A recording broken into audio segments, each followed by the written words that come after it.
Eh ben, bienvenue dans cette vidéo. Bon, ça tombe bien parce que je voulais faire depuis un petit moment une vidéo sur Dr. Dre et tant qu'à faire, je me suis dit autant faire appel à un spécialiste du sujet, donc à Driver. Salut Driver, comment tu vas? Très bien et toi? Ça va super. Ça va.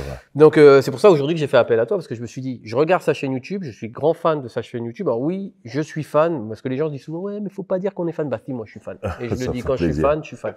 Donc je regarde beaucoup son émission qui s'appelle Roule avec Driver. Je vous invite vraiment à regarder cette vidéo si vous êtes fan de hip-hop. Bienvenue dans Roule avec Driver, un jeudi de plus et pas un jeudi de trop. Regardez ces vidéos parce que non seulement il apporte beaucoup de fond, mais en plus il y a un style aussi Driver, donc c'est très, très sympa à regarder. Je mettrai bien évidemment le lien de sa chaîne YouTube dans la description, juste en dessous, pour ceux qui veulent aller voir tes vidéos. Et je conseille plus particulièrement, parce que là on va aller vraiment nicher le truc, c'est un spécialiste de la West Coast, pour ceux qui savent. Donc écoute, on va rentrer directement dans le vif du sujet, si tu veux bien. Voilà. Donc aujourd'hui, on va parler de Dr. Dre. Donc Dr. Dre, c'est un producteur, c'est un rappeur, Ouais. c'est aussi un homme d'affaires qui a changé l'histoire de la musique. Ça, on peut pas le nier, et ce durant plusieurs décennies. Hein. C'est ça qui est aussi fort. C'est ça qui est aussi fort. Donc, est-ce que tu peux nous dire comment il a débuté Dr. Dre? Dr. Dre, déjà à la base, c'est un DJ. On oublie souvent de le dire dans ses multicasquettes, mais c'est un DJ qui opérait en boîte de nuit ou alors ce qu'ils appellent des house parties, c'est-à-dire les soirées, appartements, maison. C'est quelqu'un qui a une collection de vinyles et qui adorait mettre de la musique pour que les gens dansent. Et à force d'en écouter et d'en jouer de la musique, t'as envie d'en faire. Et il s'est mis, il est rentré dans un groupe qui s'appelle le World Class Wrecking Crew, où il y avait DJ Yella, qui sera son comparse dans NWA plus tard. I'm Dr. Dre, gorgeous hunk of a man, doing tricks on the mix that no others can. Et c'était plus un groupe de électro-funk. Donc ils faisaient ça, ils avaient des tenues assez dingues avec des strass, des trucs très brillants et tout. Mais c'était le style de l'époque. Hein. Il se fera vanner plus tard pour ça, plus tard, mais c'est trop facile d'aller chercher des photos d'époque. Parce qu'il faut juste savoir qu'au moment où ils font ça, c'est le style et c'est bien. C'est la tendance. Voilà. Et la personne qui le vanne pour ça, sait très bien que c'était le style. Donc, ensuite, sorti du contexte, oui, ça peut être bizarre. Donc, ils font ça sans trop de succès. Mais en tout cas, il sait que c'est son truc, la musique, et qu'il veut faire que ça.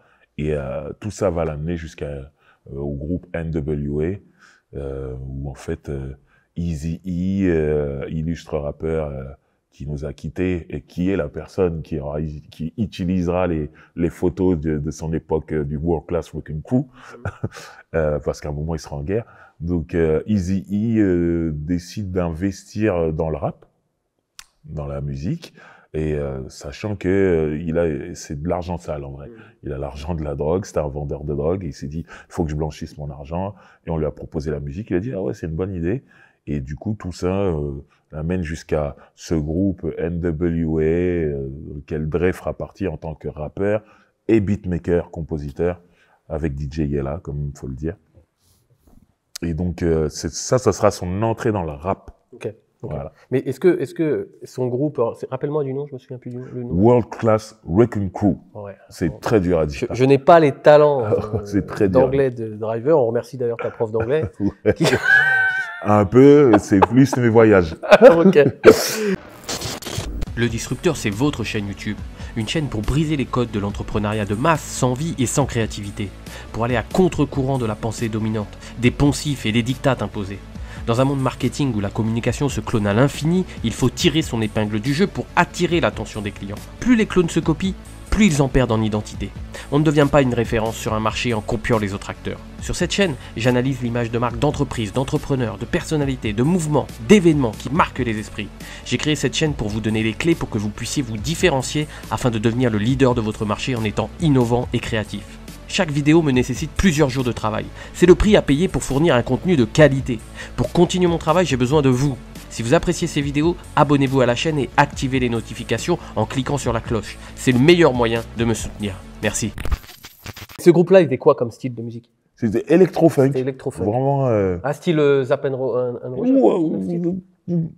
Encore autre chose. Encore autre chose. Ouais, encore autre chose. Okay. Ouais.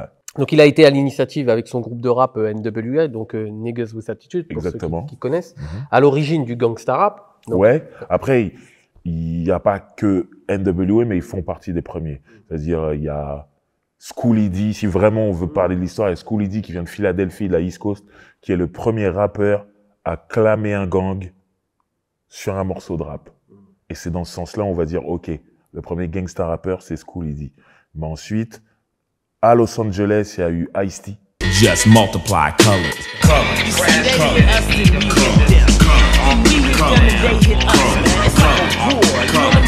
Notamment avec le film Colors, qui est un film sur les gangs, et lui faisait la bande originale du film, et le morceau qui s'appelle Colors, il parle clairement des Bloods et des Crips. Donc voilà, il y a Ice-T et il y a les NWA. Il faut savoir que la même année que NWA, il y a l'album d'Eazy qui sort en solo. Donc tout ça, ça se mélange et c'est les débuts du gangsta rap. Donc c'est un mouvement, d'ailleurs, enfin, c'est un mouvement rap qui n'existait pas quelques années auparavant. Donc est-ce que tu peux nous expliquer pourquoi ça a fonctionné et comment c'est arrivé? Parce que c'est intéressant, souvent sur ma chaîne YouTube, moi je parle d'image de marque, de créativité et d'innovation. Et là tu l'as bien relevé, tu as bien dit oui, mais non Franck, c'est pas NWA qui a créé vraiment le gangsta rap, c'était un mec avant, mais en tous les cas, tu vois, moi je pensais que c'était NWA, bien sûr. parce que c'est eux qui l'ont peut-être démocratisé. Popularisé, démocratisé, et surtout, ils ont eu du succès, contrairement à Schoolie D. Schoolie D, ça restait un truc dans le milieu du rap. NWA, c'est sorti du milieu du rap. Ils ont fait des chiffres. Quand tu fais ces chiffres-là, c'est que tu touches des gens qui sont en dehors des ghettos, clairement. Donc, pourquoi ça a marché? Moi, je pense tout simplement parce qu'il racontait une autre réalité. C'est une période où le rap, il est vraiment contrôlé par la East Coast et notamment New York. Et ils ont d'autres choses. Ils sont plus dans... Il y a toute une partie du rap new-yorkais qui est Peace, Love and Unity. Je pense à tout ce qui est Native Tongue, tout ce qui allait amener les Jungle Brothers, qui allait amener Tribe Called Quest, qui allait amener De La Soul, tout ça. Ils ont un côté assez peace. Unity, quoi. Voilà. Ça, ouais. De l'autre côté, toujours à New York, il y a un côté plus politique avec Public Enemy, avec BDP, le groupe de KRS-One, où ils sont vraiment dans un rap très conscient, un rap révolutionnaire, un rap truc, et voilà, et très hardcore. Donc, on a ça, et en gros, il faut que tu rentres dans ces cases-là et que tu le fasses comme un New-Yorkais à ce moment-là. Alors, c'est cool. Il y a des groupes comme Run DMC aussi. C'est cool tout ça d'avoir ça, et on va dire que tous les gens qui sont touchés par ce son hip-hop des États-Unis écoutent ça, mais ça raconte pas spécialement leur histoire. Le rap, c'est vraiment une musique où tu peux écrire sur ta journée et dire que j'étais à la boulangerie dans telle rue. Mais si t'es un New-Yorkais et que t'allais à la boulangerie dans telle rue, tu cites la rue, c'est pas la rue du mec de Los Angeles. Donc au début, il y a que ça, t'écoutes ça. Mais le jour où il y a un mec de Los Angeles qui dit j'étais dans telle boulangerie à Los Angeles, et là tu dis c'est ma boulangerie, je la connais. Tu te sens représenté. Ça te touche plus. Donc déjà, NWA, quand ils arrivent, le premier album officiel de NWA, je parle pas de celui NWA and the Posse, NWA, la dernière mouture, c'est Straight Outta Compton. Compton. Il est déjà dans le titre de l'album.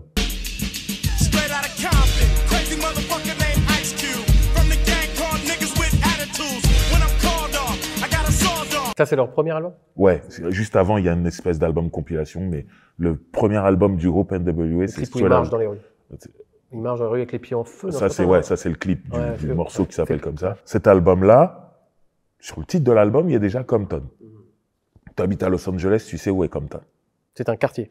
Ouais, c'est une ville, enfin, ils peuvent dire my hood, my neighborhood, mon quartier, ils peuvent dire ça à leur échelle, à l'échelle américaine. Mais à l'échelle française, c'est une ville en vrai, Compton. C'est comme les Américains. C'est ça, c'est Compton City, c'est the city of Compton, ils le disent dans California Love, the city of Compton, city, c'est une ville en vrai. Mais c'est dans le comté de Los Angeles, donc c'est compliqué pour un Français tout ça, mais en vrai, voilà, c'est grand comme une ville ici. Et du coup, tu viens de Los Angeles, ça te touche plus que quelqu'un qui va parler du Bronx. Donc déjà ça. Et en plus, il y a tout l'aspect gangster. Ça, c'est un truc que j'ai pas dit quand je parlais de New York. J'ai dit, OK, il y a le côté peace and love d'un côté. T'es pas gangster à New York à cette époque-là? Il y a des gangsters à New York, mais il n'y a pas le gangsta rap de New York. Donc en vérité, quand les NWA font leur album et qui racontent des histoires de gangsters, d'attitudes de gangsters, ça touche les gangsters de New York, ça touche les gangsters de Saint-Louis, ça touche les gangsters d'Atlanta, ça touche les gangsters du Texas, ça touche... Et c'est pour ça que ça prend, en fait. C'est qu'il n'y avait pas cette branche-là. Elle manquait, en fait. Alors qu'NWA, je pense pas qu'ils se disent, il manque cette branche, donc on va la faire. Ils racontent juste des trucs qu'il y a dans leur quartier. Et ça touche tout le monde. Enfin, tout le monde, ça touche tous les gangsters de la ville et ça touche ceux qui aiment regarder les gangsters. Quand j'ai regardé les gangsters, ça veut dire des films de gangsters. Depuis que je suis petit, il y en a. Et je peux regarder un film et aimer, et m'attacher aux personnages et tout. Ben, il y a des gens qui écoutent, qui sont pas spécialement dans le ghetto, mais qui écoutent NWA comme on regarde un film de mafieux ou avec Al Pacino ou De Niro. Et on s'attache aux personnages. Ben là, on va s'attacher à Ice Cube, à Dre, à MC Ren, à Easy, comme ça. Donc, c'est ce qui fait que ça prend. Et pourquoi NWA, ça prend plus que Schoolly D, par exemple? C'est parce qu'ils ont un son aussi très spécial. Et, le son de Dre. Et là, c'est merci à Dr. Dre et DJ Yella, parce qu'ils sont deux à ce moment-là à faire, mais voilà, ils ont un son spécial et Dr. Dre est déjà un génie. Et là, on est en 1988. Un temps que les moins de 20 ans ne peuvent pas connaître. Ouais.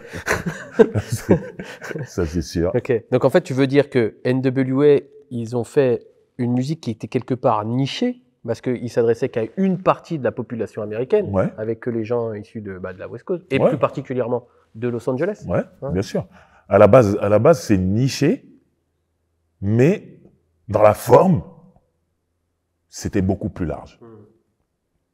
Et ce que je répète encore, c'est que eux, ils pensent que c'est niché parce qu'ils racontent le style de vie des Bloods et des Crips, des gangbangers en vrai. Et tu peux rappeler c'est quoi Bloods et Crips? Voilà. Parce que autant ceux qui suivent ta chaîne, ils vont savoir, autant sur la mienne, ils peuvent émettre des doutes. Ce sont des gangs très célèbres, tristement célèbres, des gangs meurtriers. C'est des gens qui... Et pourquoi je cite les Bloods et les Crips, c'est parce que ce sont deux gangs ennemis, donc qui sont nés à Los Angeles, mais qui sont partout dans les États-Unis aujourd'hui. C'est-à-dire, il y en a dans tout le pays. Et voilà, que dire de plus à part que... Ils sont reconnaissables par les couleurs. Ouais, les couleurs, bien sûr. Et que c'est sacré chez eux. C'est tellement évident dans ma tête, mais pardon, c'est vrai. Les Bloods, déjà, la traduction, c'est le sang. Donc, leur couleur, c'est le rouge. Et les Crips, c'est le bleu. Donc, quand on va dans les ghettos de Los Angeles, et malheureusement pas que à Los Angeles maintenant, comme je l'ai dit, c'est dans tout le pays américain, faut faire attention aux couleurs qu'on porte. Parce que même si on ne fait pas partie de ces gangs-là, si on porte ces deux couleurs-là, on peut avoir des problèmes et ça peut aller jusqu'à l'assassinat, clairement. Donc voilà, et je passe tous les signes de gang avec les doigts. Il faut faire très attention aussi à ce qu'on fait avec ses doigts quand on marche dans la rue. Donc voilà, et il raconte le style de vie de ces gens-là qui sont des braqueurs, qui sont des dealers de drogue, qui sont des consommateurs de drogue douce pour certains et plus pour d'autres, qui ont un certain rapport avec les filles facile, voilà, et raconte tout ça en fait. Et c'est totalement différent de ce qui est raconté dans le rap new-yorkais à cette période-là. Et quand on est extérieur à ça, et qu'on comprend les paroles, on peut le voir comme un film, en fait. Et là, on se dit, ah, ok, c'est intéressant, c'est quand le prochain épisode? Le prochain épisode, c'est le prochain album et tout ça. Et tu suis les gens, en fait. C'est une sorte de storytelling. Exactement.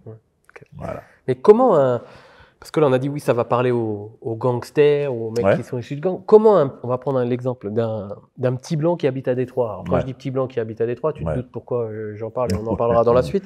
Mais comment un petit blanc qui habite à Détroit peut se sentir concerné par un groupe de Noirs qui vivent une vie de gangster? Parce que ça n'a rien à voir. C'est comme si un Chinois parlait à un mec au fin fond de l'Allemagne. Tu vois, ça n'a rien à voir. Ben, de la même façon que quand je regarde Scarface, le film, c'est l'histoire d'un Cubain et je suis pas cubain. Et ça va me toucher parce que l'histoire est touchante. Que quand je regarde Le Parrain, je suis pas italien. Et que ça va me toucher, ben c'est la même chose. En fait, c'est ce que tu racontes. Ça touche les gens ou pas. Et je pense qu'à partir du moment où ça touche les gens, ils s'en foutent de savoir d'où tu viens ou quoi. Maintenant, c'est sûr que si NWA, ils disent j'étais à Détroit dans tel magasin de sport et j'ai acheté quelque chose, ben, le petit blanc de Détroit il va dire ah c'est chez moi, ça va le toucher encore plus. Mais si t'es pas de chez lui, que tu cites pas chez lui, si ton histoire elle est intéressante, elle est intéressante. Et c'est comme le cinéma en fait. Et Moi, quand je vais au cinéma, je vais pas juste regarder des films qui parlent de Sarcelles parce que j'aime Sarcelles. Je regarde tout et il y a des choses qui vont m'intéresser alors qu'elles n'ont rien à voir avec moi. En fait, pour résumer, tu parles de l'imaginaire qu'ils ont créé autour de... En fait, ils ont dépeint leur monde et avec l'imaginaire qui va avec, et ça a séduit d'autres personnes, quoi. Ouais, moi, je regardais une interview d'un rappeur de New York, du Queens, qui s'appelle Noriega. Et il vient d'un endroit dur de New York, où il y a des gangsters. Et il a dit, moi, quand j'étais plus jeune, j'écoutais NWA. Et je me disais, jamais de ma vie, j'irai à Compton. C'est trop dangereux. Alors que lui-même, il vient d'un endroit dangereux. Mais juste en écoutant la musique des NWA, il s'est fait des films et il s'est dit, oh, c'est trop. C'est trop dangereux. Alors que c'est comme chez lui, avec des codes différents. Mais c'est comme chez lui, en fait. Et c'est là où la musique, ça peut être un truc où ça t'attrape, en fait. Et tu crées la suite. Il y a des choses qui sont racontées dans l'album, et toi, tu imagines le reste. Et ça devient une drogue, en fait. Et donc Tu tu veux vas acheter le savoir CD plus, suivant. tu veux lire les interviews des mecs. Qu'est-ce qu'ils racontent? Ah, est-ce qu'il va raconter plus de choses qu'il y a dans l'album? Ah, j'attends le prochain album. Ah, les mecs se barrent en solo. Ah, je suis les solos. Et tout ça. C'est ça qui se passe, en fait. Je reviens sur Al Pacino. C'est ce qui fait qu'Al Pacino, un jour il est italien, un jour il est cubain au cinéma. Ouais. Mais tu regardes les deux et tu te poses même pas la question, Ça en fait. passe. Il est italien-cubain. Voilà. C'est ça. En fait, les histoires, elles sont tellement bien que t'es pris. Donc, t'en en fous. fait, c'est l'histoire qu'ils racontent, mais c'est avec l'authenticité, parce qu'ils l'ont vécu aussi, quand même. C'est important. Ouais, après, ça dépend. Ils l'ont pas tous vécu. Mais en tout cas, ça vient de chez eux. Et dans le sens où, si c'est pas le rappeur qui l'a vécu, il a un ami qui l'a vécu. Et parce que l'ami lui a raconté, il va l'écrire. Et bon.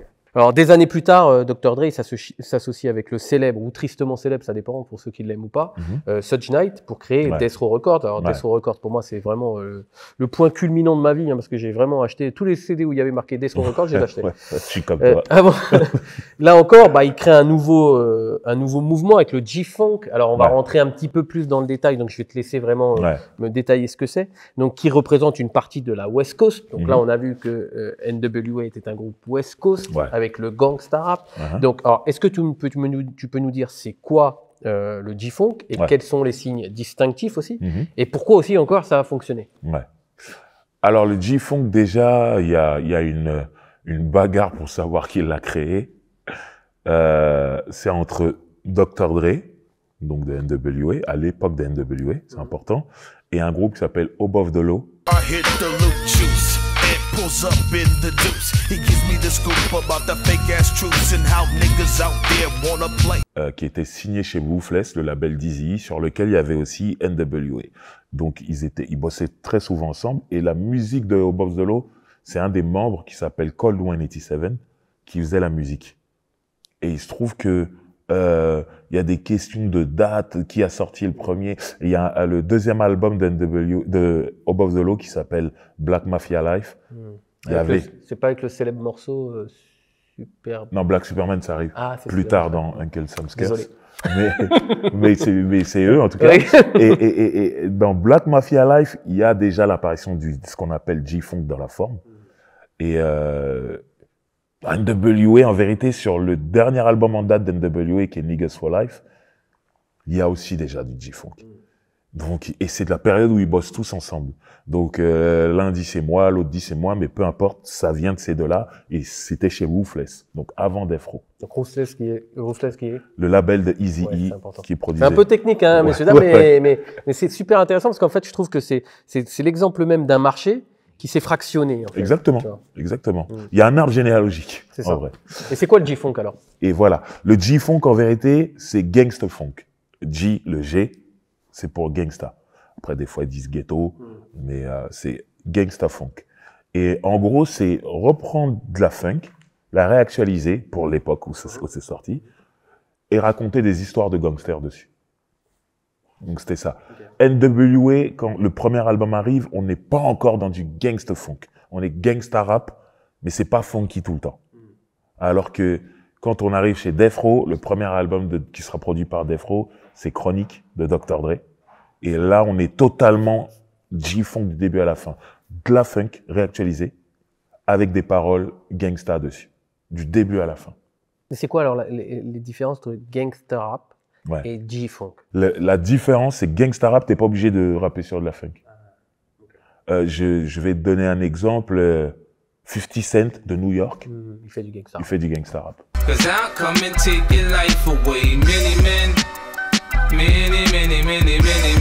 Parfois, in the club, c'est funky. C'est Dr. Dre qui fait la musique d'ailleurs.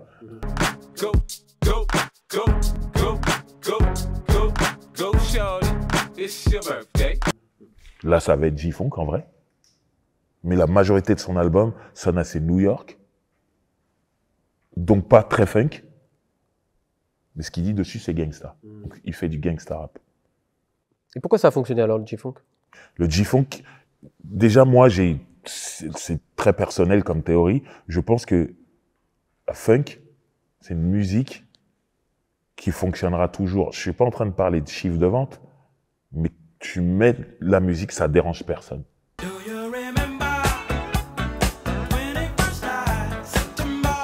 Alors qu'il y a des musiques où on va dire, ah, tu peux pas changer, c'est pas trop mon style et tout. Et je pense que funk, c'est pour tout le monde et à tout moment.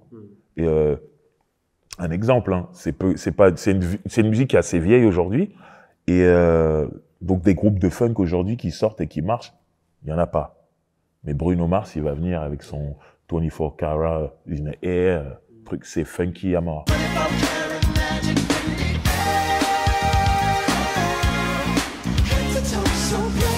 Daft Punk. Ça marche. Daft Punk, ils arrivent, ça marche. En vérité, la funk, c'est juste qui va la faire aujourd'hui.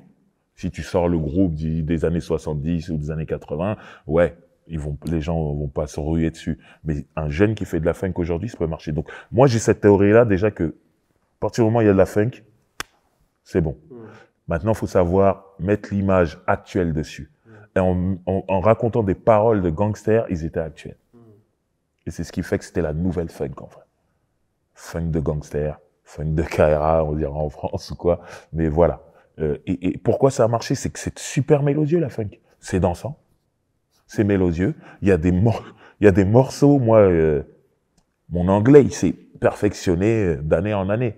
Mais moi, par exemple, je pense qu'on va parler de Snoop après, mais il y a un morceau de Snoop qui sort en 1993 qui s'appelle Ain't No Fun.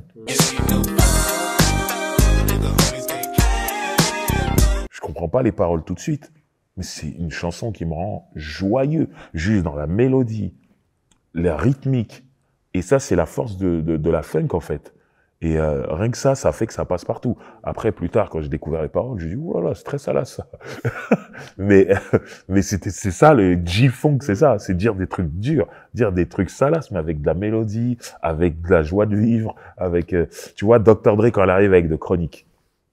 Le premier single, c'est Nothing But a G-Tank. Le clip, c'est un barbecue. Les gens s'amusent. Il y a des mecs, il y a des filles, il y a des filles qui jouent au volleyball, il y a un mec qui leur enlève ses soutiens-gorge, on voit les seins laisser brouiller. Mais surtout, moi, l'image qui symbolise vraiment tout ça. La joie de vivre. Non, mais qui symbolise G-Funk, c'est-à-dire des paroles de gangsters sur de la funk. Elle est dans ce clip. C'est le mec qui fait le barbecue, qui s'occupe de la viande. Tu le vois, il a son tablier et tout. Et à un moment, la caméra passe derrière lui, il a un flingue dans le dos. Il a un calibre dans le dos. Donc ça veut dire qu'on s'amuse. Mais en même temps, ça peut vite partir en vrille parce qu'on est des gangsters. Donc, on va raconter des choses de gangsters. Et pour moi, la différence avec NWA, c'est qu'NWA, ils s'amusent pas dans leurs vidéos. C'est très sérieux, c'est très premier degré. On est des gangsters, on est sérieux, on rigole pas. Et quand on passe à l'ère Death Row... C'est pour ça que ça explose, alors? Moi, je pense qu'ils amènent la fête, en fait. C'est-à-dire, dans le rap, on a ce truc de crédibilité. Oui, il faut rester vrai par rapport au ghetto d'où tu viens et tout. Et c'est ce qui a amené les gens à être sérieux très souvent. Et dès que tu faisais un peu la fête, t'étais souriant. Et là, je pense par exemple à Will Smith, sa carrière de rappeur de Fresh Prince avec Jay-Z Jeff. On lui reprochait d'être trop souriant, d'avoir un rap trop léger.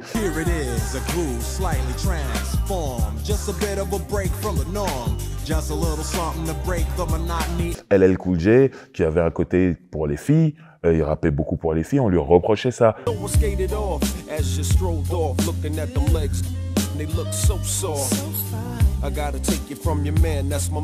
y avait ce truc d'être sérieux, être sérieux. Et Death Row, ils ont réussi à amener ce truc. où on fait la fête, on s'amuse. En même temps, le mec qui fait la viande, il a un calibre dans le dos. Donc, en même temps, on est ghetto, on est sérieux, mais on s'amuse et tout. Et finalement, cette fête-là, elle est passée. C'est-à-dire, il y a la mélodie, il y a la joie de vivre et tout ça. Mais en même temps, il y a le truc, on est ghetto, il y a des Bloods, il y a des Crips, tout ça, il y a des gangs. C'est des gangsters qui s'amusent, en fait. Et si on regarde bien les clips de Dr. Dre et Chronic, et l'année d'après, Snoop Doggy Dogg qui sort son album Doggy Style, si on regarde bien les clips, dans tous les clips, il y a la fête. Ils s'amusent dans tous les clips. Par exemple, dans le premier album de Dre, Chronic, il y a un morceau qui s'appelle Dre Day. C'est le deuxième single.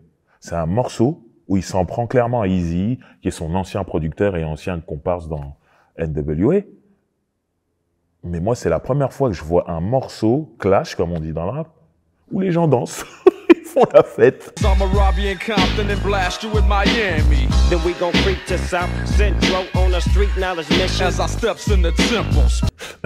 On a 1992, ça n'existait pas. Quand les gens t'attaquaient, ils faisaient leurs clips, ils étaient sérieux.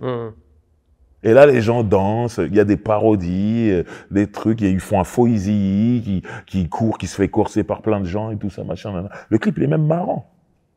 Mais en vérité, ce qu'ils disent dedans, c'est dur. L'imagerie, en fait, qu'ils ont créé là encore. Je ne sais pas qui est derrière le marketing de ce début chez Death Row, mais c'était très fort, en fait, de rendre le truc dansant, t'es heureux, il y a des filles. Le clip d'NWA n'avait pas. Ouais, c'était que énervé. Voilà, il y a des filles, il y a de la danse de couple et tout ça, et en même temps, ils disent des trucs durs. Et encore Dr. Dre, bon, je sais pas si c'est lui à 100%, mais il est encore dans le coup. Donc il est dans le coup, en tout cas. Bon. Il doit y être pour quelque chose. Il doit y être pour quelque chose, ouais. Ouais. Alors qu'il a sorti que 2 albums, Dr. Dre, il a sorti The Chronic et Chronic 2001. Ouais. Compton, d'ailleurs, pour moi, le dernier album, c'est... merde. Oui, c'est Compton, c'est ça, le titre de la BO du film. Ouais, voilà. C'est pas vraiment un album. C'est pas vraiment un album. Donc c'est que 2 albums, hein. Il a sorti que 2 albums. Ouais. Donc pourquoi Dr. Dre, il est si iconique ? Pourquoi c'est devenu une sorte de légende alors qu'il a que 2 albums à son actif ? Pour tout ce qu'il a fait autour. Parce qu'il a fait que 2 albums. Entre ces 2 albums, il a produit énormément de gens. Enfin, des gens qui ont marqué. C'est ça que l'histoire du rap. Des gens qui ont eu des résultats, des gros scores. Et de toute façon, commencer dans NWA, parce qu'on dit qu'il a que 2 albums, mais en vérité, il y a les albums d'NWA dans lesquels il est rappeur. C'est juste que comme c'est en groupe, on n'y pense pas, mais en vérité, il a 2 albums avec NWA aussi. Et ça a marqué l'histoire, ça a changé le rap américain. Et du coup, quand il vient avec Chronic, il change le rap américain. Il l'a changé à l'époque de avec NWA. Il l'a changé à l'époque de Death Row. Death Row, en ralentissant. Il a ralenti le rap. Le rap, avant Dr. Dre, le rap, ça allait très vite. Un gros débit, la musique qui tourne super vite. Lui, il a ralenti le truc. Premier single, Nothing But a G-Thing. 1, 2, 3 into the 4. Snoop Doggy Dogg and Dr. Dre is at the door. Ready to make an entrance, so back on up. Cause you know we're about to rip shit up. 1, 2, 3 into the 4. Snoop Doggy Dogg and Dr. Dre is at the door. C'est lent et ça marche. À partir de cet album-là, même à New York, ils ont ralenti le rap. Et il y a des Nas qui sont sortis.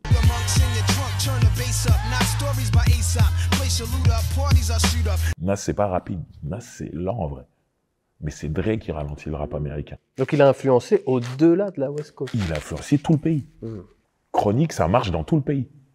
Doggy Style, ça marche dans tout le pays et encore plus. Donc il a ralenti le rap déjà. Et puis, pouvoir dire des paroles dures sur une musique mélodieuse, c'est Dre. Above the Law aussi, mais c'est Dre. Dre a plus de succès que Above the Law, donc on retiendra Dre. Après ça, donc déjà, il produit Snoop, parce que Death Row, on met Suge Knight devant tout le temps, mais Death Row, à la base, c'est Suge Knight et Dre. Donc Dre a produit Snoop. Sur le premier album de Snoop, qui est un classique des classiques, il fait toutes les musiques. Donc déjà, Snoop, il a changé le jeu, parce que pour raconter des histoires de gangsters, il fallait être énervé.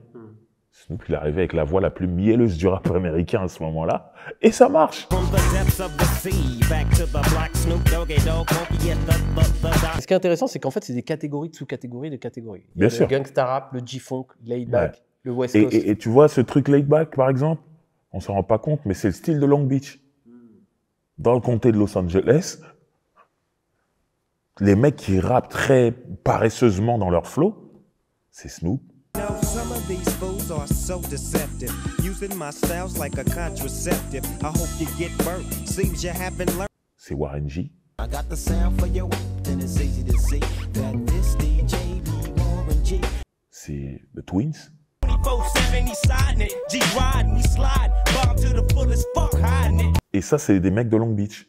À Compton, c'était plus dur. Qui est un quartier, Long Beach, c'est un quartier. Comme Compton, Compton, à l'échelle d'une ville à la française, quoi. Voilà. Et mais voilà, c'est Long Beach, Domino. J'oublie Domino, mais Domino avec Snoop, c'est les deux premiers à sortir de Long Beach et venir avec ce flow très chantonné et très paresseux, j'ai envie de dire. Voilà. Donc, bien sûr, il y a des sous-catégories. À Compton, on ne rappelle pas comme ça à la base. Mais Snoop, avec le succès qu'il a, avec Dr. Dre aux manettes, on va dire, quand tu rappes comme Snoop, on va dire, tu rappes comme un mec de la West Coast. C'est-à-dire que après, toute la West Coast va se mettre à rapper à peu près comme les mecs de Long Beach. Ça, c'est la période où ils contrôlent le jeu, en fait. Et pourquoi Dr. Dre, alors, qu'est-ce qui fait qu'il est si iconique? Bah, c'est ça que j'allais dire, c'est qu'il y a Snoop, mais derrière, il y aura tous les gens de Death Row qui vont sortir, Dog Pound, même Tupac qui va rejoindre, même si Dre il fait que 2 morceaux sur l'album All Eyes on Me, mais ça, à ce moment-là, il est producteur de Tupac. On l'oublie, mais à ce moment-là, même si, voilà, même si ça dure pas longtemps, mais il est producteur de Tupac. Après, quand il se barre de Death Row, il crée Aftermath. Alors au début, il tâtonne, c'est compliqué, et puis boum, il te sort Eminem. Eminem qui vend dans le monde entier, c'est la folie. On se dit, bon, là, c'est plus des coups de chance quand même. NWA, Snoop, Eminem. Derrière, il va te faire 50 Cent. C'est raz-de-marée dans le monde. Là, tu te dis, bon, là, c'est trop. Il va te faire, à un moment, le gangster de la West Coast, il est un peu dans le creux de la vague. The Game. Ça va cartonner. Plus tard, Kendrick Lamar. Qui est là en place aujourd'hui. Il a un sens des affaires. Il sent les choses. Il sent les choses. Il sent les choses. Et au début, il les construisait. Et sur la fin, il a même plus besoin de les construire, en fait. Moi, je sais que quand il signe Kendrick Lamar, moi, je suis pas au plafond quand j'entends Kendrick Lamar. Je dis, c'est un bon rappeur, mais je me dis, ça va être compliqué. Comment il va le faire marcher? Et au final, ça marche quand même. Dr. Dre ne fait pas une seule musique dans le premier album de Kendrick Lamar qui sort chez Aftermath. Il supervise. Il donne des conseils et par rapport à son vécu. Par exemple, le premier single officiel de l'album de Kendrick Lamar, ça sera Swimming Pool.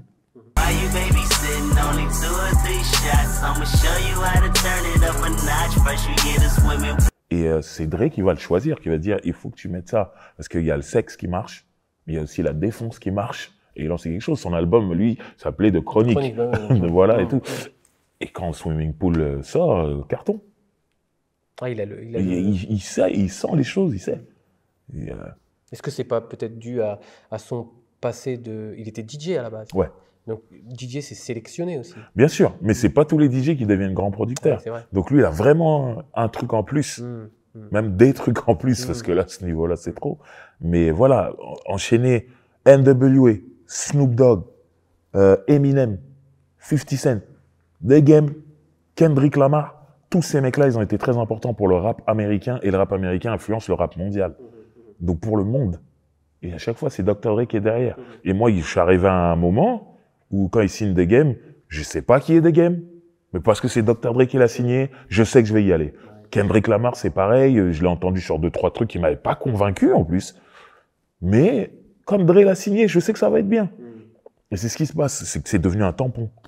Un gage de qualité. Exactement. Et puis la réputation qui est là de bosser en studio, d'être tortionnaire un peu. Il est là, il trifouille les sons, il reste une journée sur un petit son. J'ai vu une interview de Too Short qui disait, il m'a fait répéter un mot 83 fois pour à la fin choisir, oui, celui-là, c'est le meilleur. Il dit, je me rendais même plus compte de la différence entre les 83 fois où j'ai cité le même nom. Mais lui, il entend des choses que les autres n'entendent pas. Et justement, ce truc d'être pointillé en studio, ça va nous amener vers autre chose dont je pense qu'on va parler. En fait, ce qui est intéressant, ce que tu dis, c'est que il y a la qualité, je pense, dans ce qu'il fait, mais il y a aussi la légende qu'il y a autour. Parce que quand tu racontes cette anecdote de 83 fois, bon, c'est certainement vrai de ce que dit Too Short, mais ça crée aussi une légende. Bien sûr. Et... La légende, c'est que Dr. Dre est perfectionniste, pointilleux, mais à l'excès. il fatigue les rappeurs avec qui il travaille. J'ai vu une autre interview d'Ice Cube qui disait, moi, quand je travaille avec Dr. Dre, il m'envoie un son, je le prends, je l'enregistre plus avec lui. Parce qu'il me fatigue. Il va dire, oh, comment ça est, c'est ça et tout ça. Et t'en peux plus. T.I. il disait la même chose. On m'a jamais lessivé comme ça. J'ai bossé avec Dre et tout ça. Donc c'est vraiment, il y a cette légende de Dre perfectionniste. Il rentre en studio, le temps s'arrête. Il est dans la salle du temps. C'est ça. Ouais. Dr. Dre, c'est pas que de la musique, c'est aussi du business. Ouais. On va en parler parce que c'est important. Il a créé la marque Beat by Dre. Voilà. Donc des casques pour écouter de la musique. Donc est-ce que tu peux me parler de comment il a créé cette marque et surtout comment il l'a revendu un petit pactole, hein, parce qu'il est devenu très riche grâce à ça, à Apple. Est-ce que tu peux me raconter ça?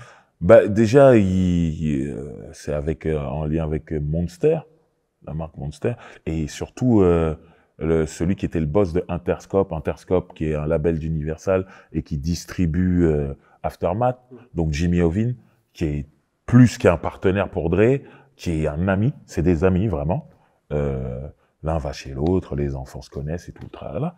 Et à un moment, il y a ce plan, en fait, ce business qui arrive sur la table de s'associer à Monster et faire des casques. Monster, c'est quoi? Monster, c'est une marque de casques, en fait. Ah, ok, d'accord. Voilà. Et faire des casques audio. Et donc, ils disent, OK, on y va. Et le truc, c'est d'appeler ça Beat by Dre. Et ça revient à ce que je te disais juste avant, c'est tout le côté perfectionniste que Dr. Dre a, il est dans ce nom, en fait. C'est un tampon.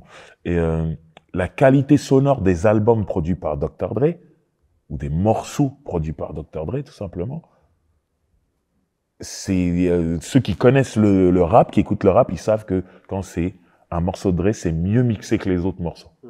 Le son est meilleur. Donc du coup, quand on te dit qu'il y a des casques qui vont porter le nom de Dre, tu te dis que le son va être meilleur. Donc eux, ils se lancent dedans.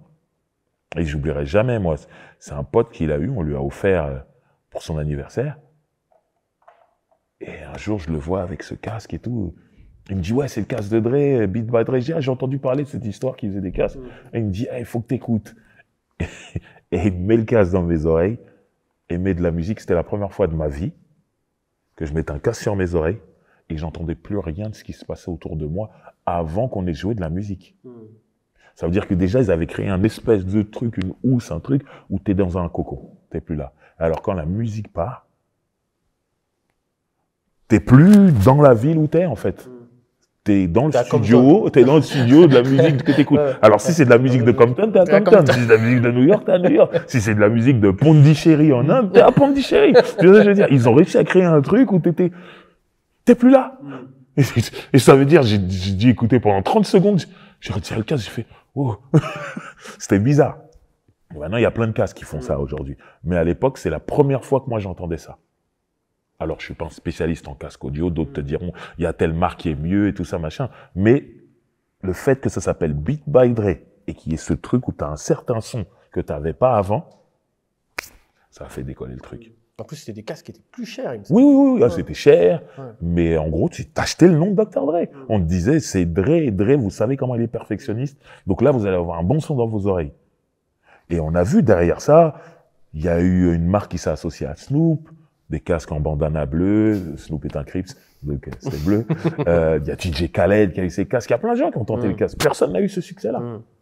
Parce que Dre a la réputation d'être perfectionniste au niveau de la qualité sonore. Donc, du coup, les gens ont acheté ça. Et moi, il y a plein de gens, des DJ, des gens qui me disaient, tu sais, il y a telle marque qui fait des casques avec un meilleur son que Beat by Dre. T'en fous, toi, tu veux le casque de Dre. C'est même pas moi, c'est les gens, en fait. C'est, ouais, mais c'est pas Dre. Il y a pas, le nom de cette marque, c'est pas, il y a pas Dre dedans. Donc, c'est ce qui fait que le casque de Dre, il explose. Les ventes, elles sont dingues. Alors là, après, ils font leur marketing. Ou, dans tous les clips de rap, il y a des gens, ils sont là, ils ont des casques, ils écoutent de la musique, Beat by Dre. Les joueurs de foot ici.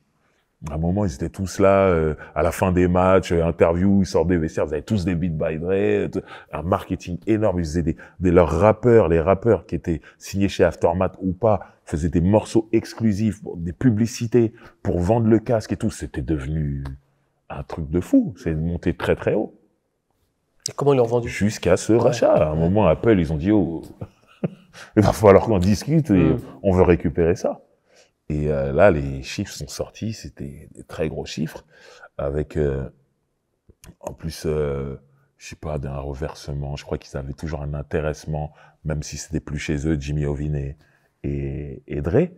Et je me rappelle que la news est arrivée bêtement en plus. Hein, c'était Dr. Dre était avec Tyrese qui est un chanteur de R&B qui vient de Los Angeles, Watts pour être précis.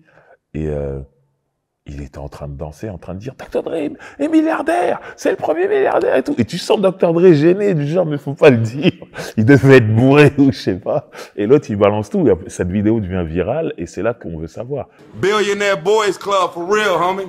Huh? Fix your face. Fix your face. Et du coup, Jimmy Iovine et même carrément Apple, ils sont énervés, ils disaient c'est pas comme ça que ça aurait dû se faire. Ils ont failli perdre le deal hein, à cause de Tyrese et sa folie. Et finalement, bon, ils allaient pas s'asseoir sur un truc aussi gros, mais ils se sont servis de cette vidéo pour annoncer et ça a été vendu à des milliards. Apple a racheté Beat by Dre à des milliards. C'est fou parce que quand ils pensent, quand là on refait un peu la rétrospective, bon pour ceux qui veulent en savoir plus quand même sur la West Coast, je tiens à le rappeler, allez voir la chaîne YouTube de Driver, il rentre vraiment plus dans les détails puisque là on s'intéresse vraiment en détail à Dr. Dre, mais quand on parle du début de l'interview, on parle d'un DJ dans un quartier ghetto des États-Unis. Compliqué, c'est horrible. C'est super dur de vivre là-bas. Il y a des gangs partout, on parle des Bloods et des Crips, mais il y a les gangs Chicanos, il y a des guerres de gangs partout. Tu dois faire attention à qui tu parles, comment tu t'habilles. Et il finit par vendre son business à Apple à des milliards. C'est incroyable. Incroyable. C'est un ovni dans le rap même. C'est un ovni, parce que, comme j'ai dit tout à l'heure, on part de 1988 pour NWA, et un petit peu avant pour World Class Wrecking Crew. Donc, 2021, 2022, il est toujours là. Anderson .Paak, la Kendrick Lamar. Kendrick Lamar, il fait partie des 3 plus gros artistes dans le rap aujourd'hui. Il est produit par Dr. Dre. C'est dans ce sens-là où c'est pas possible de traverser le temps comme il l'a fait. Il y a personne, il n'y a pas d'équivalent. Et c'est pour ça qu'il est si iconique en vrai. C'est qu'il a quelque chose pour toutes les décennies depuis les années 80. C'est incroyable. Ouais, en arrivant, tu vois, j'étais dans la voiture et j'étais avec mon assistante qui n'écoute pas de rap, enfin très peu. Ouais. Et il y avait quoi comme son? California Love. C'est lui. Et comme tu disais tout à l'heure, c'est un son funky, ça passe. Ouais, voilà. C'était sympa, et puis on chantonne. Voilà. Cool, ça passe. C'est lui. C'est lui à la musique, c'est lui qui rappe aussi avec Tupac. D'ailleurs, pour la petite histoire, il était tout seul à la base. C'était Dre seul? C'était un morceau solo de Dre à la base. Et Suge Knight a dit, bon, Tupac, il est au boulot, vous donnez vos meilleurs morceaux à Tupac. Et Tupac a entendu California Love, il dit, je le veux. Et du coup, ils ont enlevé 2 couplets de Dr. Dre, et Tupac est venu se mettre dessus. Pour toi, c'est quoi l'ADN qui fait le succès de Dr. Dre, du tout début jusqu'à aujourd'hui? Et je pense que tu dois être comme moi, tu dois le kiffer. Ouais, et aussi, pourquoi tu le kiffes, en fait? Ben pour moi, l'ADN de son succès, c'est le travail. On comprend là, tout au long de cet entretien qu'on a tous les deux, on comprend que lui, il rentre en studio, il travaille pour de vrai. Et il a même du mal à s'arrêter. La discipline, ça va ensemble. Et surtout, croire en soi. Parce que quitter Death Row, qui est une machine qui tourne énormément, et se dire, je recommence tout à zéro, et pour le coup, vraiment à zéro, hein. Il n'a pas revendu ses parts à Suge Knight. Suge Knight ne l'aurait jamais payé. Donc, il a tout laissé, et s'est dit, je vais remonter mon truc ailleurs. Faut vraiment croire en toi. Parce que tu laisses une grosse machine. Et je pense qu'il a toujours cru en lui. Il savait qu'il était la pierre angulaire de tous les labels avec qui il a travaillé, de tout ce qu'il a fait avant. Il savait que c'était lui, tout venait de lui. Donc, je pense que la confiance en lui-même. Alors, j'imagine que dans sa carrière, il a dû avoir des moments de doute et tout, mais à chaque fois, il revient, il croit en lui. Et ça marche. Ça marche, et puis le gars est talentueux, il est doué, et il sent les choses. Il sent vraiment les choses.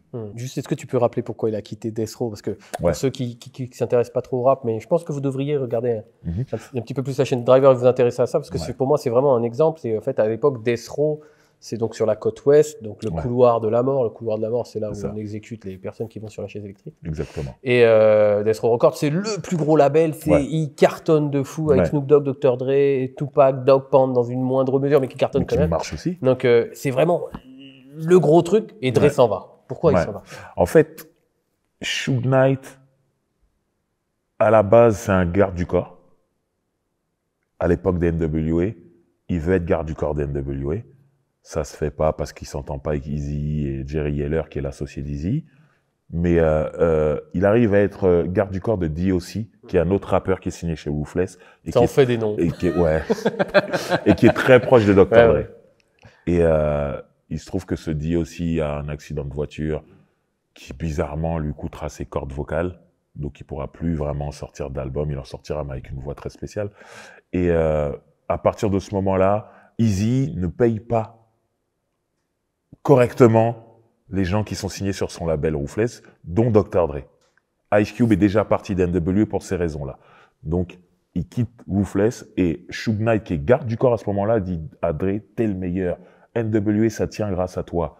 Viens, on se barre, on crée notre propre truc. Et il se barre de Ruthless et il crée Death Row. Et à ce moment-là, en vérité, Suge Knight, il est dévoué à Dre. Il fait tout pour que Dre se sente bien. Sauf que dès qu'il y a le succès de l'album de Dre, le succès de l'album de Snoop Dogg juste après, Suge Knight change et devient l'homme qui est devant, et Dre il est en retrait. Il est plus dévoué à Dre. Et il commence à prendre les décisions, et il prend des décisions où il paye pas les gens lui aussi. Ce qu'il reprochait à Eazy.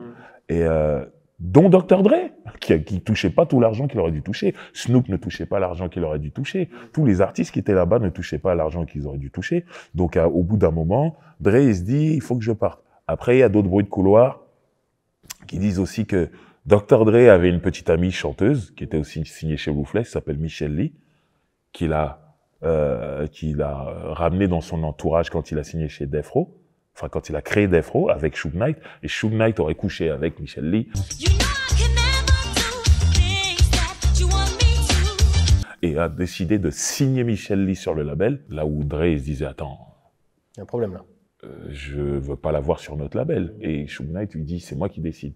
À partir de ce moment-là, quand on dit c'est toi qui décides et que physiquement tu sens que tu peux pas répondre à la personne, parce que Suge Knight était quand même une armoire à glace, ben, il s'est dit, je me barre, c'est trop. Je suis pas payé comme je devrais être payé. Mon associé se tape mon ex-petite amie, parce qu'à ce moment-là, c'était son ex, mais quand même, on a des codes chez les mecs. Tu touches pas mon ex, si t'es mon pote. Voilà. Et en plus, il veut la signer alors que moi, je veux plus la voir. C'est trop. Et il s'est barré. Bah écoute, merci beaucoup en tous les cas pour cet entretien, Driver. C'était vraiment super de t'avoir sur la chaîne et surtout d'avoir une qualité de réponse qui est Merci à toi. impeccable. Je vais te laisser le mot de la fin. J'ai l'habitude Ok. de dire ça aux personnes qui sont dans mes entretiens. Le Ok. mot de la fin, tu dis ce que tu veux. Ben, si vous connaissez pas Dr. Dre, penchez-vous vraiment sur toute sa carrière. Faites-le chronologiquement. Comme ça, vous verrez vraiment l'évolution. Et que vous comprendrez que ce mec-là est là depuis toujours, en fait. Et que ça n'existe pas. Il n'y a pas de précédent. Bon, merci beaucoup, Driver, pour la qualité de tes réponses. Puis je vais rebondir sur ce que tu viens de dire par rapport au travail de Dr. Dre, puisque tu as dit que c'était un acharné. Il ne faut pas oublier une chose, c'est que le talent sans travail n'est qu'une sale manie. J'ai mieux que ça. Ne soyez jamais l'énième copie d'une copie, sinon vous vous transformez en photocopieur.